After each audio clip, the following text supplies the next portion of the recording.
અને શૈલેષભાઈએ જે વાત કરી એ એકદમ સાચી વાત કરી છે. કારણ કે વિશ્વનું સૌથી મોટું એસપીજી યુવાનોનું સંગઠન છે. હેમંતભાઈ વારંવાર વિજયભાઈએ કહ્યું ને, હું વારંવાર કહું છું કે જ્યારે પણ હું કોઈ પણ સંમેલનમાં સંબોધવા દઉં છું, જેમ કે હું ખાસ સુરત હતો, અંકલેશ્વર હતો, તો મંચ ઉપરથી જોઉં તો સામે બધા વડીલો અને મોટી ઉંમરની બહેનો બેઠેલી હોય.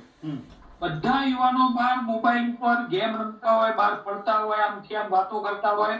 પણ ખરેખર જેના માટે સ્નેહ મિલન કર્યું, જે આવનારી પેઢી છે કે જેમને સમાજને આગળ લઈ જવાનો, સમાજ થકી રાષ્ટ્રને આગળ લઈ જવાનો છે, તો યુવાનો ક્યાંય દેખાતા જ નથી. એટલે જે વાતની આ સાથે હું સહમત છું. સાથે સાથે શૈલેષભાઈ જે વાત કરી કે ભાઈ પાટીદારોનું કોઈ પણ અસામાજિક તત્વ તરીકે નામ આવે, પેપરમાં નામ આવે કોઈ પણ ખોટા કામની અંદર, તો બહુ દુઃખ એટલા માટે થાય છે કે હું વર્ષોથી સેવા આપું છું. પહેલાના બાપ દાદાઓ ખૂબ બધી ખેતી કરી, મહેનત કરી શહેરમાં ગયા અને શહેરમાંથી વિદેશમાં ગયા. પણ હવે યુવાનો 1% જેમ કહ્યું ને અમૂલભાઈ, 1% યુવાનો એવા છે કે જેમનું ખરાબ રસ્તે નામ આવે છે તો દિલ કાપી ઉઠે છે, બહુ દુઃખ થાય છે. અને જાહેર મંચ ઉપરથી બોલીએ છીએ. હું તો વારંવાર અમારા એસપીજી ના સંમેલનની અંદર બોલું છું. ગયા રવિવારે પણ એસપીજી નો અમદાવાદ ખાતે બહુ મોટો સંમેલન, એમાં પણ બોલ્યો કે યુવાનો 1% જો વ્યસન કરતા હોય ને તો આપણું જોઈને બીજા લોકો, બીજા સમાજ આપણું જોઈને શીખ્યો છે. સમૂહ લગ્ન હોય, સ્નેહ મિલન હોય, એકતા રાખવાની હોય, બિઝનેસમાં આગળ વધવાનું હોય, કોઈ પણ વસ્તુ એ આપણા સમાજને જોઈને બીજા નાના મોટા સમાજો શીખે છે.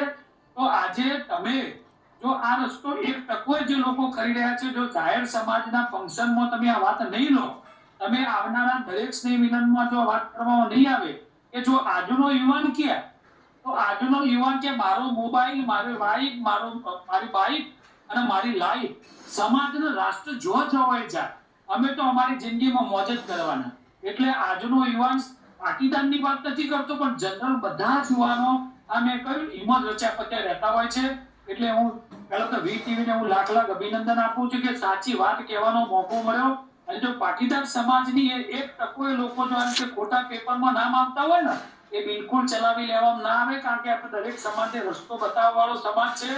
એટલે દરેક વડીલોને પણ વિનંતી કરું છું, દરેક ધાર્મિક સંસ્થાના આગેવાનો, સામાજિક સંસ્થાના આગેવાનોને વિનંતી કરું કે તમે બધું જ કરો છો. સારી હોસ્પિટલો બનાવો છો, મોટા મંદિરો બનાવો છો, પ્રતિષ્ઠાઓ કરો છો, બધી જ્ઞાતિને જમાનો છો, બધા સારા કાર્યક્રમ કરો છો, દરેક જગ્યાએ સૌથી મોટું દાન આપો છો.